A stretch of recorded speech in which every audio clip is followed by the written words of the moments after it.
O Hospital Santa Letícia carregava mais de 80 anos de história, entre seus corredores frios e paredes silenciosas. Era um lugar conhecido por sua eficiência, mas também por seus segredos enterrados sob o chão. A parte mais antiga do hospital, a chamada Ala Vermelha, havia sido lacrada há quase 30 anos. As portas de ferro foram soldadas, as janelas emparedadas, como se tentassem aprisionar algo que não deveria jamais sair dali. Ninguém falava sobre o que aconteceu naquele setor. Era como se um véu pesado tivesse caído sobre aquela área, silenciando não só vozes, mas memórias.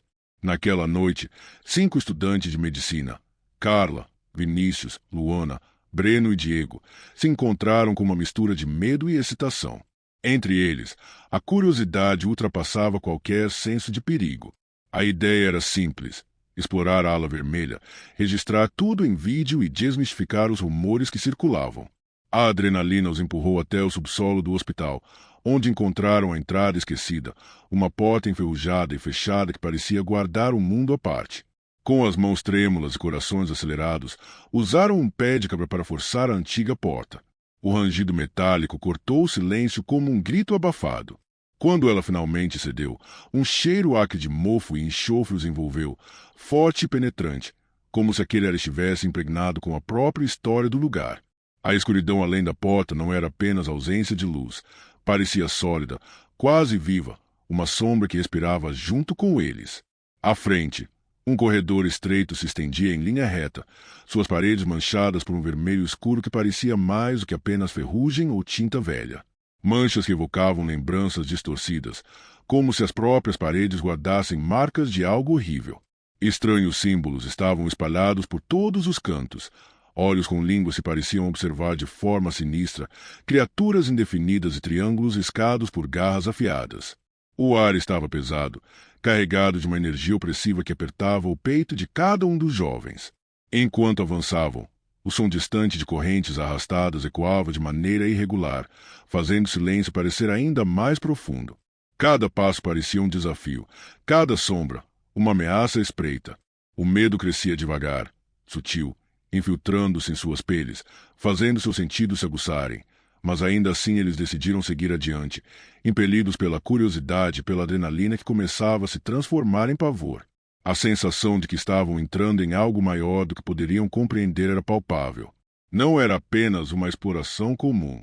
Algo no hospital estava esperando, algo que não desejava ser descoberto. E aquela noite, sem volta, seria marcada por segredos que jamais deveriam ser desvelados. O corredor parecia se estreitar a cada passo dos 5 jovens, como se as paredes se aproximassem para sussurrar segredos esquecidos. A luz trêmula dos celulares mal conseguia romper a penumbra densa, e as sombras projetadas dançavam, criando formas inquietantes que pareciam ganhar vida própria. O ar era pesado, carregado por um cheiro nauseante de mofo misturado com odor metálico e ácido, como ferro queimado e algo putrefato que fazia o estômago se revirar. Cada gota que pingava das tubulações velhas enferrujadas soava como um aviso, ecoando pelo corredor como um tic-tac irregular de um relógio sinistro. Eles se moviam lentamente, conscientes do silêncio sufocante que parecia pressioná-los de todos os lados. A sensação de serem observados não os abandonava, como se olhos invisíveis escaneassem cada movimento, cada respiração contida. O frio era mais do que uma ausência de calor. Era uma presença viva, que gelava até os ossos e invadia a mente com dúvidas e medo crescente. Finalmente, chegaram a uma antiga sala de cirurgia, um santuário sombrio onde o tempo parecia ter parado abruptamente. A maca de metal rangia suavemente, enferrujada, marcada pelo uso, com tiras de couro gastas que ainda guardavam o eco de gritos silenciados. No canto, um altar macabro capturava toda a atenção, ossos empilhados com precisão perturbadora, velas derretidas que exalavam uma fumaça negra e densa, e um círculo pintado no chão com um líquido escuro e brilhante, que refletia a luz tremeluzente de forma hipnótica e ameaçadora. Sobre o altar, um livro antigo e empoeirado repousava. Suas páginas amareladas e frágeis carregavam segredos esquecidos. Carla se aproximou com mãos trêmulas, como se tocar aquele objeto fosse romper um selo invisível. Ao abrir o diário, suas palavras sussurradas ecoavam como uma maldição. Médicos obcecados pela imortalidade, misturando ciência e ocultismo, rituais proibidos que resultaram em horrores além da compreensão humana. Um espírito vingativo e torturado fora libertado, aprisionado ali com sacrifícios sombrios, consumindo a alma de todos que cruzavam seu caminho. Enquanto Carla lia, um vento gelado atravessou a sala, apesar das janelas fechadas. Uma risada baixa, assustadoramente humana e ao mesmo tempo distorcida, reverberou nas paredes com uma profundidade sombria, fazendo o ar pulsar. O medo se tornou quase palpável, agarrando os corações de todos. De repente, as telas dos celulares começaram a falhar, luzes piscando, desligando e acendendo intermitentemente, como se uma força invisível tentasse mergulhá-los na escuridão total. No chão, manchas vermelhas começaram a se formar, não apenas sangue, mas algo que parecia pulsar lentamente, formando trilhas frescas e inquietantes que serpenteavam pelo corredor à frente. Era um convite, ou talvez uma ameaça, levando-os mais fundo no labirinto esquecido da ala vermelha. Os olhares dos 5 se encontraram em silêncio, a tensão crescendo como uma tempestade prestes a explodir. Cada um sentia o peso do desconhecido esmagar seu peito, e mesmo sem palavras, sabiam que seguir aquele caminho significava cruzar um limiar do qual não haveria volta. Com o coração acelerado e a mente cheia de dúvidas, eles avançaram, o som dos próprios passos tornando-se o único sinal de vida em um lugar onde o tempo e a realidade pareciam estar corroídos pelo medo. O corredor à frente parecia se estreitar conforme o grupo avançava, a luz dos celulares tremendo contra as paredes manchadas e rachadas, onde a tinta desbotava como se o tempo ali tivesse se recusado a seguir adiante. O ar tornou-se pesado, úmido, misturando o cheiro ácido e ferroso que fazia o estômago de Carla se revirar. A sensação de ser observado não deixava espaço para dúvidas. Algo estava ali, algo que não pertencia a este mundo. Quando chegaram à porta marcada com o número 112, a madeira velha rangiu de maneira lúgubre ao ser empurrada, revelando uma sala banhada em sombras e um frio que parecia sugar o calor do corpo. No centro, uma maca coberta por lençóis manchados e rasgados. Em volta, restos espalhados de objetos quebrados e manchas que se assemelhavam a sangue seco grudado no piso de azulejos brancos que já foram imaculados. O silêncio se fez quase absoluto, pesado demais para ser ignorado. De repente, o olhar do grupo foi atraído para um canto da sala. Um corpo estava lá, desmembrado, a pele pálida contrastando com o vermelho vivo de feridas recentes. Era impossível que alguém estivesse ali. A ala estava abandonada há décadas. Um arrepio percorreu a espinha de cada um, a adrenalina fazendo os corações dispararem. Foi quando um som começou a ecoar pelas paredes, unhas arranhando-de, dentro das sombras, como se a própria escuridão ganhasse vida. A respiração pesada e irregular fez o ar vibrar, e as sombras começaram a se mover. A criatura emergiu com uma presença monstruosa, sua pele queimando e pulsando, coberta de veias negras que pareciam pulsar com vida própria. Cada passo ressoava como um trovão abafado no chão frio do hospital. Os olhos brilhavam em vermelho sangrento, hipnotizantes e cheios de rancor, enquanto a gosma negra que escorria de sua boca queimava o chão com fumaça espessa. O ar ao redor parecia contaminado, pesado com o cheiro sufocante de enxofre e morte. Seus 4 chifres se projetavam como símbolos de um poder antigo e maligno, e suas mãos longas e finas rasgavam as paredes enquanto se aproximava, curvado e ameaçador. O mundo parecia diminuir, o espaço se fechando em torno do grupo, enquanto demônios soltavam um rugido grave e doloroso, reverberando nos corredores que pareciam não ter fim. Breno, tomado pelo pânico, tentou correr, mas o chão à sua frente parecia se abrir em sombras vivas que puxavam para baixo. Seus gritos ecoaram no vazio enquanto desaparecia na escuridão, consumido pelo que parecia um abismo que respirava.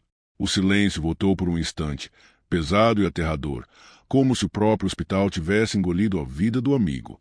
O grupo restante ficou paralisado, olhos arregalados, com o coração batendo acelerado e a certeza de que a maldição havia sido libertada novamente. A ala vermelha não era apenas uma parte esquecida do hospital. Era uma prisão, e o demônio estava livre para espalhar o terror. O medo tomou conta, uma mistura de desespero e uma vontade quase irracional de fugir. Mas o caminho de volta estava bloqueado, e o monstro caçava implacavelmente, como uma sombra de pesadelo que não dava descanso. O silêncio que se seguiu ao desaparecimento de Breno foi uma tensão cortante, quase palpável. O ar parecia vibrar com uma energia obscura que fazia a pele de Carla, Vinícius, Luana, Diego e os poucos que estavam formigar. A ala inteira do hospital parecia respirar, pulsar, como se estivesse viva, um organismo sombrio que observava cada movimento deles com olhos invisíveis. As luzes falhavam, lançando sombras erráticas pelas paredes descascadas, pelos tetos rachados, onde fios pendiam como veias expostas. Portas distantes batiam violentamente, fechando-se sozinhas, e o som de correntes arrastadas ecoava pelos corredores, misturado a sussurros indecifráveis que pareciam vir de todas as direções. Carla e Vinícius sentiam o peso do medo se transformar em pânico, seus corações martelando contra as costelas. Cada respiração um esforço que parecia insuficiente diante do ar pesado e contaminado. Eles podiam ouvir, entre os sussurros, risadas cortantes, lágrimas de agonia e maldições lançadas em línguas que o tempo esqueceu. No banheiro antigo, Diego foi tomado por mãos invisíveis que emergiam das paredes e do espelho embaçado. Ele lutava contra a força que o puxava para dentro, suas mãos buscando algo que não existia, seu rosto um quadro de desespero.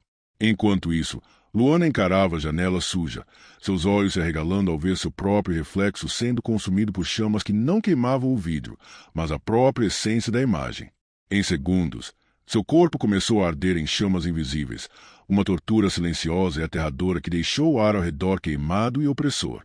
Carla e Vinícius, agora os últimos do grupo, corriam sem rumo até encontrarem um antigo elevador enferrujado. A porta rangeu ao abrir, revelando o espaço sombrio e frio dentro dele. No chão do elevador, o diário reaparecera, como se tivesse sido deixado ali por mãos espectrais. Abri-lo revelou uma nova página, escrita com letras tremidas, uma tinta que parecia fresca em meio ao tempo estagnado. Para selá-lo novamente, o sacrifício deve ser consciente. Ao lado, um desenho, uma figura dentro de um círculo de fogo, segurando o próprio coração. O significado era claro, brutal e aterrador. Enquanto o elevador subia e descia sozinho, o grito distante da criatura ecoava como um aviso de que o tempo estava acabando. O elevador subia e descia com um render metálico e irregular. Seus movimentos erráticos refletiam o caos que tomava conta do hospital e das mentes de Carla e Vinícius. Eles se agarravam às últimas migalhas de coragem, embora cada segundo que passava os arrastasse para um abismo de loucura e desespero.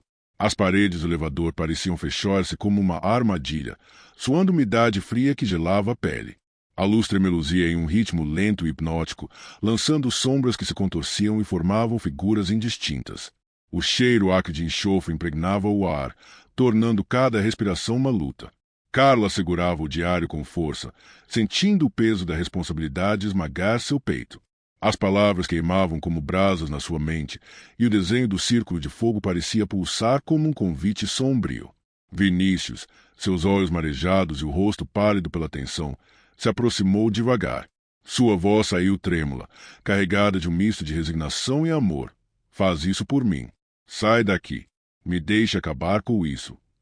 Carla tentou argumentar, mas ele a interrompeu com um olhar firme, a determinação de quem aceitou seu destino. Eles se dirigiram à sala ritual, onde as paredes estavam marcadas por símbolos arcanos e o ar vibrava com uma energia antiga e pesada. O demônio surgiu diante deles, imenso e ameaçador, a pele queimada pulsando como uma ferida aberta. Seus olhos brilhavam como brasas vivas, fixando-se Vinícius com uma fome insaciável. Sem hesitar, Vinícius entrou no círculo de fogo desenhado no chão. O calor parecia crescer, envolvendo como uma prisão ardente. Ele ajoelhou-se, pegou um caco de vidro quebrado de uma janela próxima e cravou no próprio peito. O hospital inteiro pareceu estremecer. Gritos ancestrais ecoaram pelos corredores, misturados ao rugido da criatura que se retorcia e se debatia, tentando escapar daquele poder invisível que prendia. As sombras se recolheram, como se fossem sugadas para uma fenda invisível. O fogo consumiu o círculo e tudo ao redor, uma chama purificadora que consumiu a escuridão, apagando e parecia eterno. Horas depois, Carla acordou do lado de fora do hospital, sozinha coberta por cinzas frias. A ala vermelha havia desaparecido, como se nunca tivesse existido. Mas o silêncio não era tranquilizador. Antes de fechar os olhos naquela noite, ela ouviu uma respiração pesada vindo do armário. E o cheiro de enxofre voltou, mais forte do que nunca. A maldição ainda estava viva.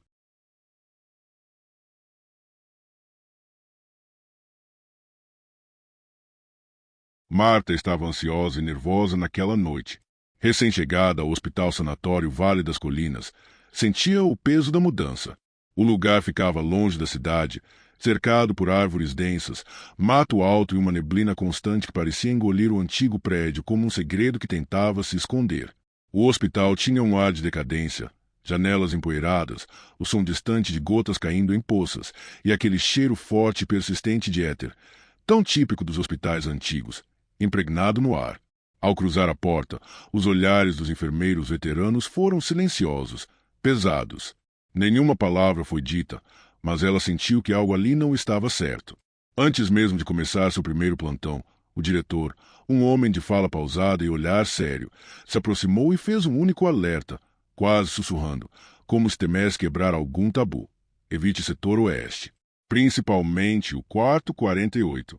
Está lacrado por um motivo que nem mesmo nós ousamos enfrentar.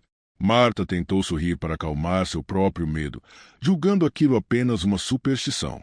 Afinal, era só um hospital antigo, velho e cansado. Teto baixo com pintura descascada, corredores estreitos mal iluminados e a constante sensação claustrofóbica que a fazia quase esquecer que estava ali para trabalhar. À noite, as sombras pareciam se mover sozinhas e o silêncio era pesado, quase sufocante.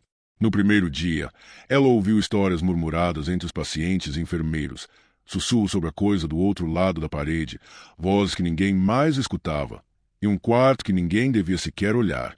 Marta, apesar do aviso, sentiu uma mistura perigosa de ceticismo e curiosidade.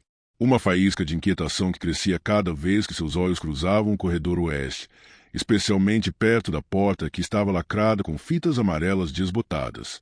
Naquela noite, durante seu plantão, enquanto revisava fichas na sala dos enfermeiros, ouviu um barulho alto e seco, algo pesado sendo arrastado. Seu coração disparou. Ela se levantou devagar e caminhou pelo corredor quase deserto, as luzes fluorescentes tremendo acima dela, lançando sombras alongadas nas paredes manchadas. Corredor após corredor, o silêncio voltou a reinar. Mas chegando próximo ao setor oeste, um frio intenso a envolveu, como se uma mão invisível apertasse seu peito. O som voltou, mais forte, um rangido pesado de móveis se movendo. Ela olhou para a porta do quarto 48, que continuava selada, mas agora a maçaneta tremia levemente, como se alguém do outro lado estivesse tentando sair, implorando por ajuda. Marta recuou, o ar pesado dificultando sua respiração. Aquela porta lacrada guardava algo que parecia vivo, algo que ainda respirava e esperava. Ela sabia, naquele momento, que aquele hospital guardava segredos que ninguém ali ousava contar, e que talvez ela mesma acabaria se tornando parte deles. Os dias que se seguiram foram um turbilhão para Marta. O hospital parecia expirar uma atmosfera pesada, carregada de uma energia que não se podia explicar. Cada passo que dava pelo corredor oeste era acompanhado de uma sensação de ser observada, como se olhos invisíveis a perscrutassem em silêncio, esperando por um deslize. Logo, acontecimentos inexplicáveis começaram a se acumular. Durante uma ronda rotineira, 2 enfermeiros testemunharam uma cama de hospital se mover sozinha, deslizando lentamente até chocar contra a parede com um estrondo que fez todos congelarem por alguns segundos. O ar, de repente, parecia mais denso, pesado, e um frio gelado atravessava a pele, mesmo dentro do prédio. Na mesma noite, enquanto Marta examinava um paciente na enfermaria, um estetoscópio, deixado sobre uma mesa, voou com força contra a parede, fazendo o vidro do quadro de avisos estilhaçar-se em pequenos pedaços. Um silêncio tenso tomou conta do ambiente, quebrado apenas pelos sussurros angustiados dos pacientes que, durante as madrugadas, gritavam por socorro, afirmando que alguém sussurrava seus nomes no escuro, sussurros que penetravam a alma e faziam o coração acelerar sem razão aparente. Movida pela inquietação e pelo desejo de entender, Marta mergulhou nos arquivos do hospital. Descobriu, entre registros empoeirados e páginas amareladas, uma história perturbadora ligada ao quarto 48. Décadas atrás, aquela sala havia sido usada para isolar uma paciente chamada Amália Duarte, uma mulher atormentada por surtos violentos e alucinações. Amália dizia conversar com espíritos, jurava que algo sombrio vivia dentro dela, algo que não queria apenas controlar seu corpo, mas sua própria alma. O relatório final relatava uma tragédia. Durante sua última internação, Amália perdeu o controle e atacou 7 pessoas, deixando um rastro de ferimentos e medo. A cena mais horrenda ficou marcada na mente de todos. Um dos funcionários foi encontrado degolado, com um talher simples, uma colher cravada em seu pescoço. O hospital nunca mais foi o mesmo. Desde sua morte, relatos de fenômenos começaram a se multiplicar. Barulhos inexplicáveis, objetos quebrando, portas que abriam e fechavam sozinhas, e gritos ecoando sem origem. Por isso, o quarto foi selado, lacrado com fitas e símbolos desenhados para tentar conter o que quer que estivesse lá dentro. Mas parecia que o silêncio e o esquecimento não eram suficientes. Algo permanecia. Numa madrugada, Marta teve um pesadelo terrível. No sonho, o quarto 48 parecia se transformar em um palco de loucura.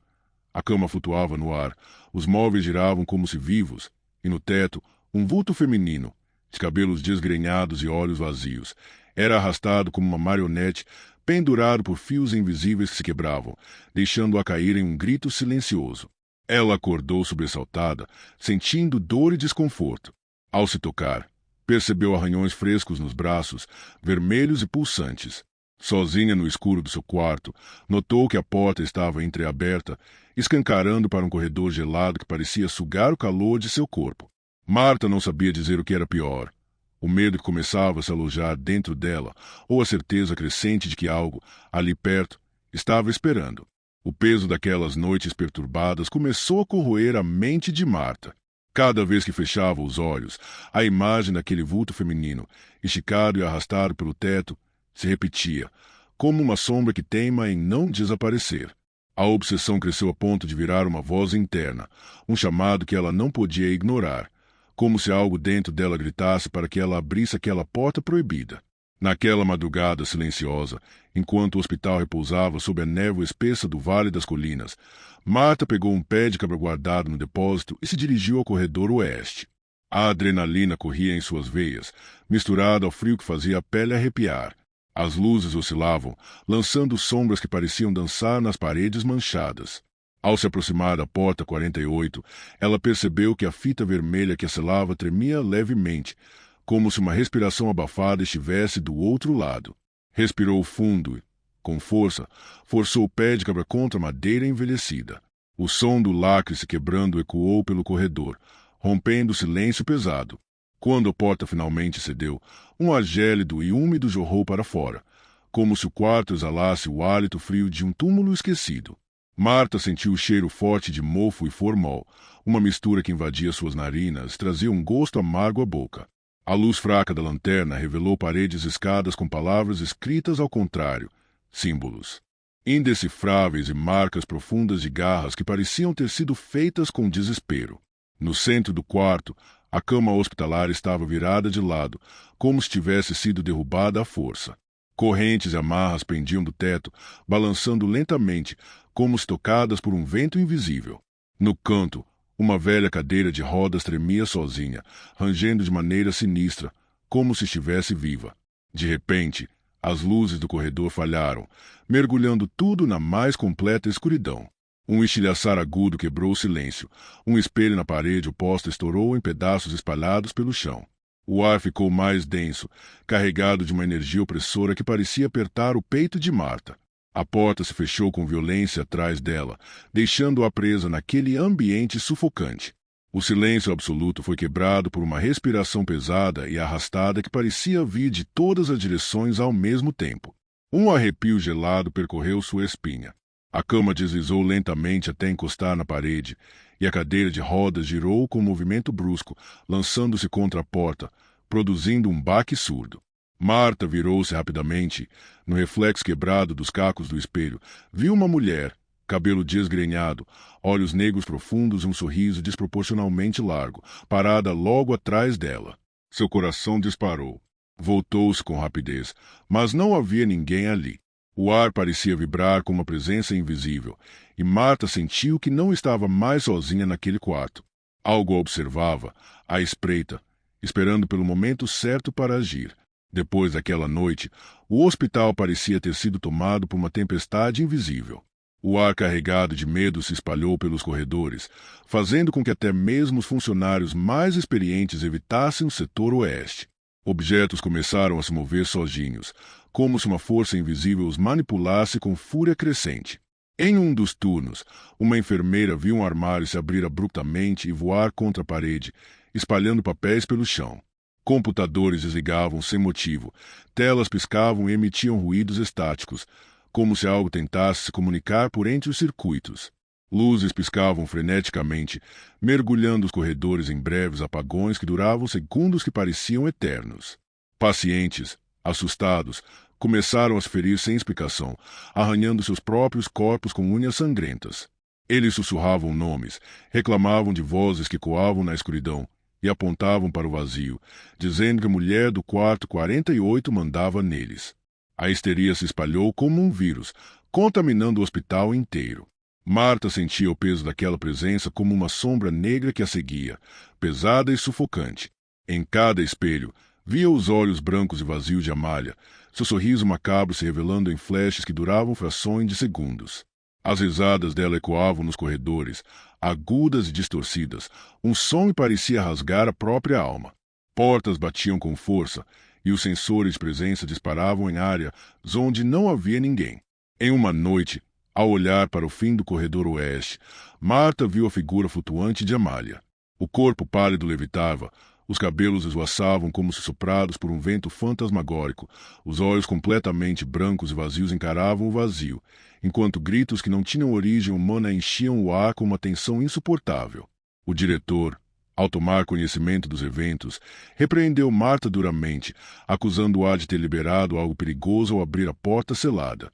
Ele a alertou sobre os perigos de mexer com o passado, mas era tarde demais. O mal já estava solto e parecia se alimentar da angústia e medo que cresciam dentro do hospital. Marta não sabia mais em quem confiar. Sentia-se cada vez mais isolada, presa em um lugar onde o medo parecia vivo, respirando ao seu lado. O poltergeist não era mais apenas uma presença assustadora. Era uma entidade ativa, furiosa e impiedosa, pronta para consumir tudo e todos que se atravessassem em seu caminho. Marta mergulhou fundo nos arquivos antigos do hospital. Cada página amarelada e desgastada carregava histórias de dor e desespero que pareciam nunca se apagar. Descobriu que Amália Duarte não fora apenas uma paciente problemática. Ela fora trancada viva no quarto 48 após seu último surto, abandonada à própria sorte. Sem ninguém para ajudá-la, Amália sufocou lentamente, presa por aquelas amarras frias e cruéis. A morte não foi um alívio, mas o começo de uma maldição que contaminou o lugar. Não era apenas um poltergeist. Amália se transformará em um condutor de toda a dor acumulada dentro daquele hospital. O sofrimento dos pacientes esquecidos, dos gritos abafados no passado, tudo convergia naquela entidade que agora consumia qualquer vida que se aproximasse. Era uma força ancestral, feita de angústia e ódio, crescendo cada vez mais. Com uma determinação desesperada, Marta decidiu refazer o lacre, uma tentativa de selar novamente a fúria que escapara. Usou os símbolos antigos desenhados nos prontuários médicos, misturou sal, sangue e carvão, elementos rituais que pareciam trazer à tona uma energia profunda e ancestral. Entrou no quarto 48 pela última vez, o hospital ao seu redor em colapso.